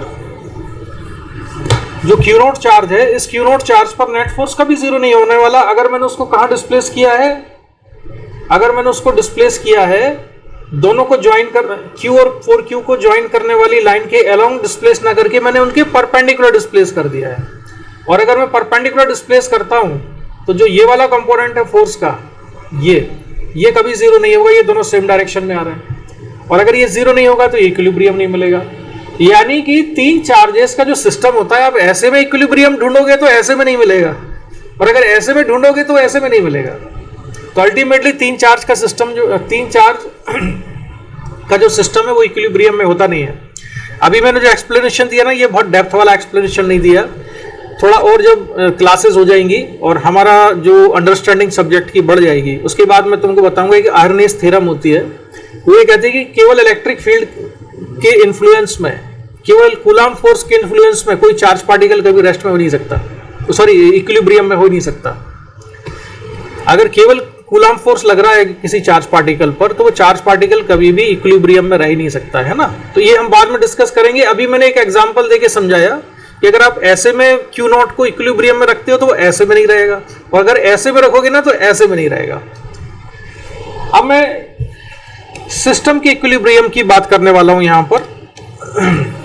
तो उसके लिए तुमसे कई क्वेश्चन ऐसे भी पूछे जाएंगे एग्जाम में जिसमें वो एक चार्ज का इक्विलिब्रियम नहीं मांगेंगे, वो ये मांगेंगे कि तीनों चार्ज का जो सिस्टम है वो सिस्टम इक्विलिब्रियम में रहे। तो सिस्टम के इक्विलिब्रियम में रहने की कंडीशन क्या होगी, अब हमको ये बनाना है। मेरे कहने का मतलब ये है कि इस लाइन के अलोंग मैंने एक चार्ज रखा सपोज Q और एक रख दिया मैंने 4Q। इन दोनों के बीच का जो सेपरेशन है वो है R के बराबर। तो अब मुझे वो पोजीशन निकालनी है। Find magnitude and position of Q naught so that whole system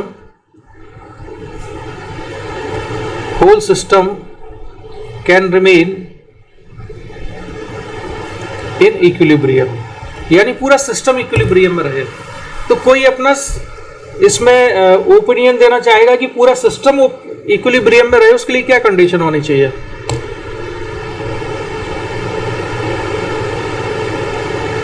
जैसे एक चार्ज को इक्विलिब्रियम में रखना था तो उस चार्ज पर नेट फोर्स जीरो लिखा था हमने। Q नोट चार्ज को अगर मुझे इक्विलिब्रियम में रखना था तो मैंने Q नोट पे नेट फोर्स जीरो कर दिया था। अगर पूरे सिस्टम को इक्विलिब्रियम में रखना है तो क्या करना पड़ेगा बताइए? सिस्टम का F 0 होना चाहिए। हाँ, तब क्या होना चाहिए समीक्षा की तीनों चार्जेस पर नेट फोर्स जीरो होना चाहिए। Q पर भी नेट फोर्स जीरो हो, 4Q पर भी नेट फोर्स जीरो हो, और जो हम Q नोट रखने वाले हैं उस पर भी नेट फोर्स जीरो हो। अगर तीनों चार्जेस पर सभी चार्जेस की वजह से आपस में नेट फोर्स जीरो हो गया तो हम कहेंगे कि इक्विलिब्रियम की सिस्टम की इक्विलिब्रियम की कंडीशन आ गई है। ठीक है, तो मैं क्या करता हूं, मैं मान ले, अच्छा इसमें इक्विलिब्रियम तो दोनों के बीच में ही मिलेगा, अभी दोनों पॉजिटिव है। तो मैंने मान लिया कि x डिस्टेंस पर मैंने चार्ज रखा है Q नॉट। तो एक इक्वेशन तो मैं ये बनाता हूं कि Q नॉट पर net force zero, net force on Q not equal to zero. तो ये आएगा K Q into Q naught upon x square equal to K into Q naught into 4Q upon R minus x का whole square.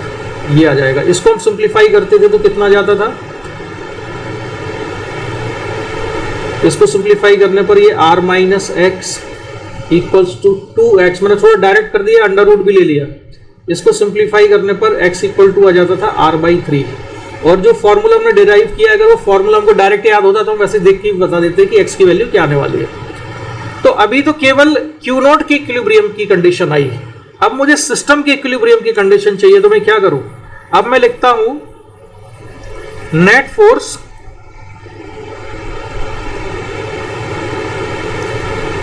On 4Q equal to 0। तो 4Q पर भी अब मैं net force 0 करूंगा।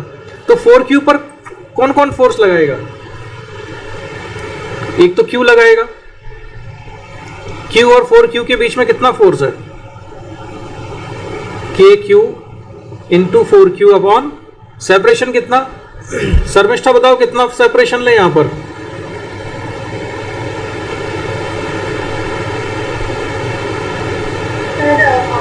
R, ठीक है।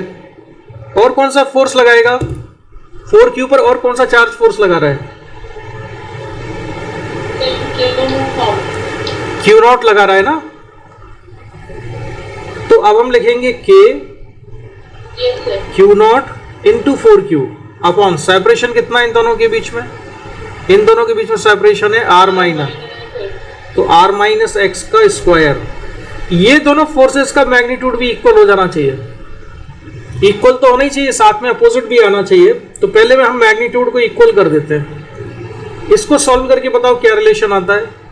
इसमें K Q और ये K और Q कैंसिल हो गया, ठीक है। तो इसमें K कैंसिल हो गया था, Q कैंसिल हो गया था, 4 भी कैंसिल हो गया था, बचेगा Q upon R square equal to Q0 upon R minus x का होल स्क्वायर। इसको सिंप्लीफाई करो, x की वैल्यू ऑलरेडी हम निकाल चुके हैं, तो x की वैल्यू इसमें सब्स्टिट्यूट कर देंगे r/3, r माइनस एक्स यानी r माइनस r/3, तो ये होगा 2r/3। तो q upon r square equal to Q0 upon r minus x की वैल्यू 2r/3, तो ये हो जाएगा 4, 9 ऊपर पहुंच जाएगा और ये r स्क्वायर से r स्क्वायर कैंसिल हो गया। और अगर मैं ओवरलैप कर रहा हूं इसको तो मुझे बता देना जिससे मैं साइड हो जाऊं। इसको सिंप्लीफाई करने से क्या मिला? Q0 की वैल्यू कितनी आई इसको सिंप्लीफाई करने से? Q0 equal to 4Q/9। अब कुछ को समझ में आया? इसका मतलब क्या हुआ? सिस्टम इक्विलिब्रियम में तब रहेगा जब Q0 को कहां पर रखें हम? R/3 पर। Q0 को रखना चाहिए हमें R/3 पर, लेकिन Q0 का मैग्नीट्यूड कितना होना चाहिए? 4Q/9। और अगर कोई वैल्यू पूछ ले तो Q0 की वैल्यू क्या लिखोगे? Q0 की आप वैल्यू लिखोगे Q0 equal to minus 4Q/9। Minus क्यों लिखेंगे? हाँ, क्योंकि जो 4Q वाला चार्ज है, इस 4Q चार्ज पर, ये जो 4Q चार्ज है इस पर एक फोर्स लगना चाहिए राइट में और एक फोर्स लगना चाहिए इस पर लेफ्ट में। तो दोनों फोर्स अपोजिट डायरेक्शन में तब लगेंगे जब Q0 कैसा हो? नेगेटिव हो।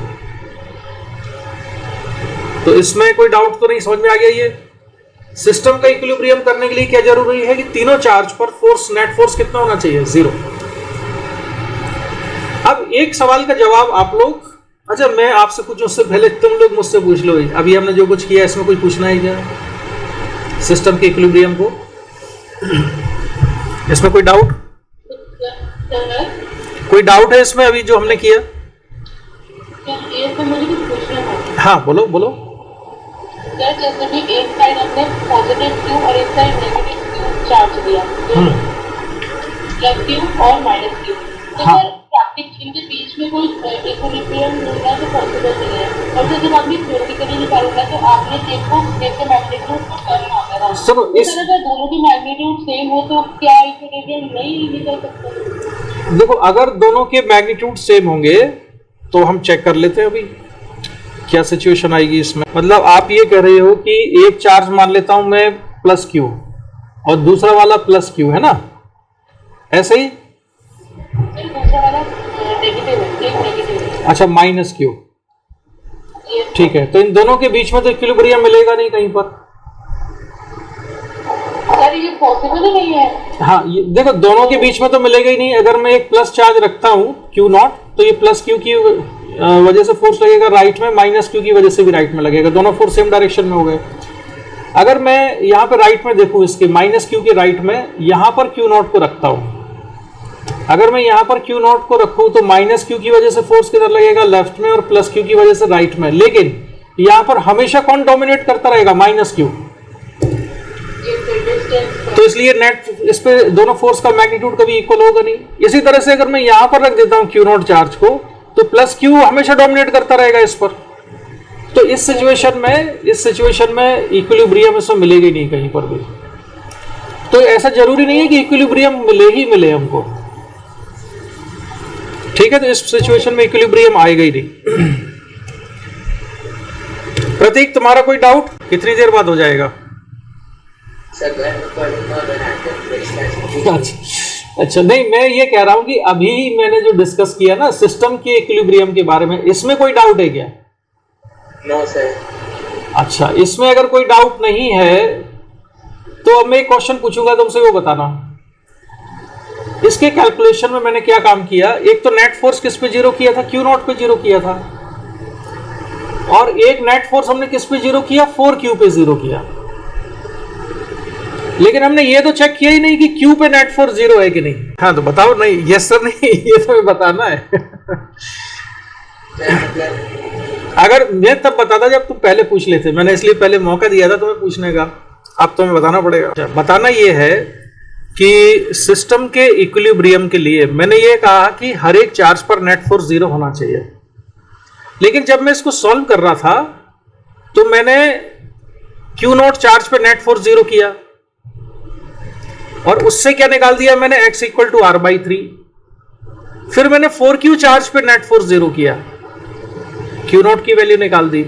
लेकिन यहां पर तो मैंने केवल दो ही चार्ज पे नेट फोर्स जीरो किया ना, मैंने तीसरे चार्ज का इक्विलिब्रियम तो चेक ही नहीं किया कि उस पर नेट फोर्स जीरो है कि नहीं। कौन से वाले पे चेक नहीं किया? क्यू पे चेक नहीं किया। इसका जवाब देना है तुम लोगों को।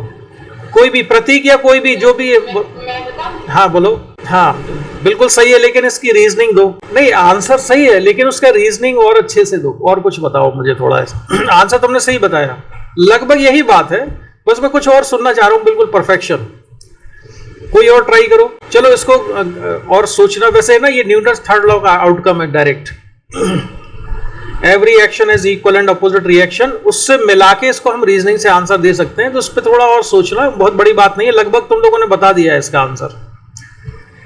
तो सिस्टम का जो इक्विलिब्रियम है वो कब मिलेगा, ये हमने इसमें पढ़ा। अब देखो इसमें तुम्हें करना क्या है। मैंने तुमसे एक क्वेश्चन पूछा था भाई पिछली क्लास में, जो शायद होमवर्क मैंने कहा था कि ये तुम्हारे लिए होमवर्क है, वो कहाँ गया मैं भूल गया। दो चार्ज पार्टिकल थे, उसमें मोमेंटम कंजर्व था कि नहीं था, ऐसा कुछ सवाल था ना। एक एनर्जी कंजर्व है कि नहीं। Yes sir. तो चलो उस वाले क्वेश्चन को भी हम बाद में करते हैं। हमें तुम्हें अच्छा, सभी लोगों के पास एससी वर्मा है क्या? Yes sir. समीक्षा? हाँ, तो ऐसे भी सभी लोगों के पास होगी। अब मैं तुम्हें उसमें से ही दूंगा, क्वेश्चन मुझे देने हैं तुमको उस पर से, है ना। ये है देखो, इसमें क्वेश्चन नंबर 8, क्वेश्चन नंबर 8 हम कर चुके हैं क्या, ये बताओ मुझे। पढ़ो जरा क्वेश्चन नंबर 8।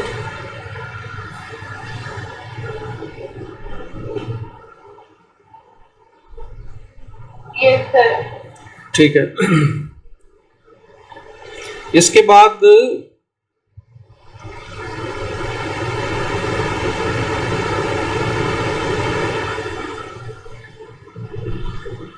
ये हो गया 15। अब मैं आता हूं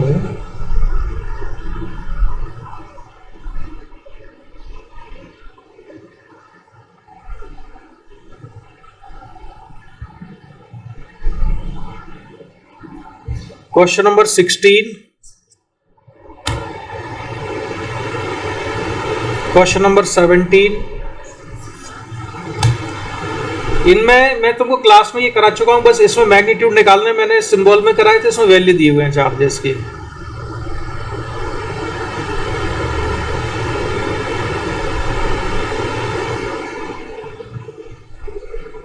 क्वेश्चन नंबर 21,